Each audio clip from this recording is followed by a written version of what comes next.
Yeah, g'day, it's Chris O. This is where I'm up to now.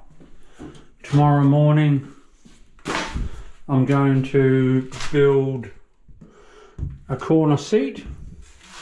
We've decided on a corner seat, so I'll be building one in there, and then I'll waterproof it all.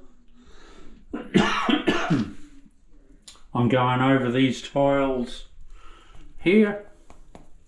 This floor tile, I'll get my waterproof down into there, and my home and hose. It needs to dry out overnight, that waste.